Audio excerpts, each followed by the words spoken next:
Hello मित्रों, नमस्कार। हमारे YouTube चैनल MS बाबा माइथोलॉजी में आपका स्वागत है। जी हाँ, हम आज बात कर रहे हैं भगवान हनुमान जी और शनिदेव के बारे में। आखिर क्यों हारे शनिदेव भगवान हनुमान जी से? शनि के नाम से हर व्यक्ति डरने लगता है। शनि की दशा एक बार शुरू हो जाए तो 7.5 साल बाद ही पीछा छोड़ती है। लेकिन हनुमान भक्तों को शनि से डरने की तनिक भी जरूरत नहीं है। शनि ने हनुमान जी को भी डराना चाहा, लेकिन मुक्की खानी पड़ी। आइए जानते हैं कैसे। महान पराक्रमी हनुमान जी अमर हैं। पवन पुत्र हनुमान रघुकुल के कुमारों के कहने से प्रतिदिन अपनी आत्मकथा का कोई भाग सुनाया करते थे।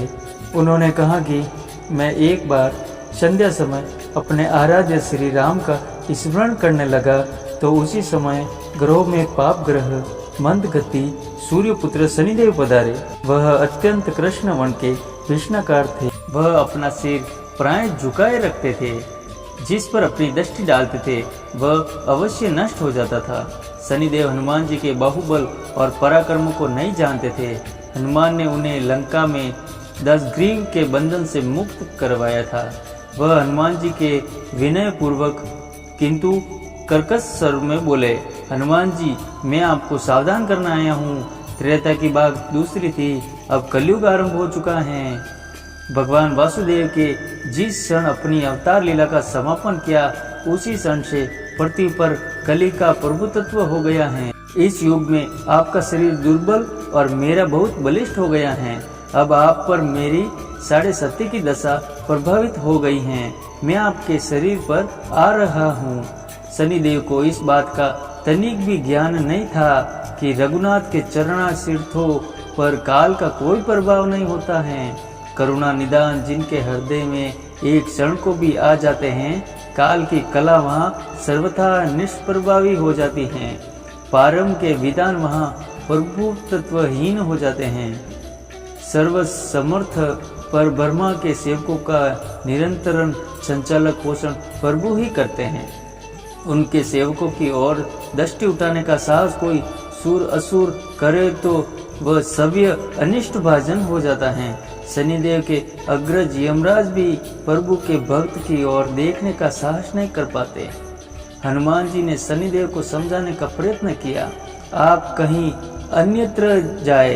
ग्रहों का प्रभाव पृथ्वी के मरणशील प्राणियों पर ही पड़ता है। मुझे अपनी आराध्य का स्मरण करने दे।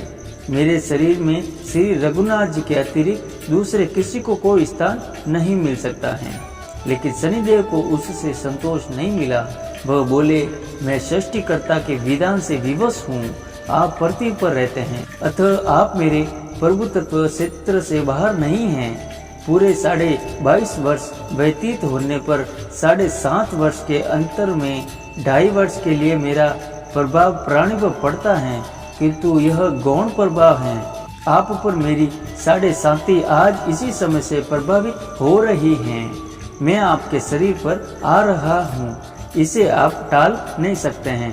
फिर हनुमान जी कहते हैं, जब आपको आना ही है तो आइए। अच्छा होता कि आप मुझ व्रत को छोड़ देते। फिर शनिदेव कहते हैं, कलयुग में पृथ्वी पर देवता या उपदेवता किसी को कोई नहीं रहना चाहिए। सबको अपना आवास सूक्ष्म लोकों में रहना चाहिए। जो पृथ्वी पर रहेगा वह कलयुग में प्रभाव में रहेगा और मेरी पीड़ा भोगनी पड़ेगी। और ग्रहों में मुझे अपने अग्रज यम का कार्य मिला है। मैं मुख्य मारक ग्रह हूँ और मृत्यु के सबसे निकट वर्द होते हैं, अतः मैं वर्दों को कैसे छोड़ सकता हूँ? हनुमान जी पूछते हैं, आप मेरे शरीर पर कहाँ बैठने आ रहे हो? शनिदेव बोले, गर्भ से कि प्राणी के सिर पर। मैं 2.5 वर्ष प्राणी के सिर पर रहकर अब उसकी बुद्धि विचलित करता हूँ। मध्य में 2.5 वर्ष उसके उदर में रहकर उसके शरीर को अस्वस्थ बनाता हूँ। अंतिम 2.5 वर्ष उसके पैरों में रहकर उसे भटकाता हूँ। फिर शनिदेव जी ने मस्तक पर आकर बैठ गए। हनुमान जी के सिर पर खाज शुरू हुई। इसे मिटाने के लिए हनुमान जी ने बड़ा सा पर्वत उठाकर अपने सिर पर रख लिया। शनिदेव चिल्लाते हैं, यह क्या कर रहे हो आप? हनुमान जी कहते हैं, जैसे आप सृष्टिकर्ता के विधान से विवश हैं, वैसे मैं भी अपने स्वभाव से विवश हूँ। मेरे मस्तिष्क पर खाज मिटाने की यही उपचार पद्धति है और आप अपना कार्य करें, मैं अपना कार्य। ऐसा कहते ही हनुमान जी ने दूसरा पर्वत उठाकर सिर पर रख लिया। इसी पर शनिदेव कहते हैं, आप इन्हें उतारिए, मैं संधि करने को तैयार हूँ। इतना कहते ही हनुमान जी ने तीसरा पर्वत उठाकर सिर पर रख लिया। तो शनिदेव चिल्लाकर कहते हैं, मैं अब आपके समीप नहीं आऊंगा। फिर भी हनुमान जी नहीं माने और चौथा पर्वत उठाकर सिर पर रख लिया।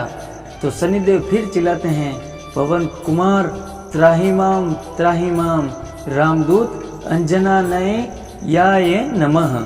मैं आपको भी पीड़ित नहीं करूंगा और आपका स्मरण करेगा उसे भी मैं उतर जाने का अवसर दूंगा।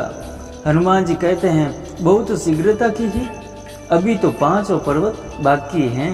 इतने में ही शनिदेव उसके पैरों में आके गिर गए और कहा, मैं सदैव आपको दिए गए वचनों का स्मरण रखूंगा। आघात के उपचार के लिए शनिदेव तेल मांगने लगे। हनुमान जी तेल कहाँ देने वाले थे? वही शनिदेव आज भी तेल दान से तुष्ट होते हैं। इसी के साथ हमारा एपिसोड समाप्त हुआ। कल मिलते हैं नए एपिसोड के साथ। तब तक के लिए जय श्री राम।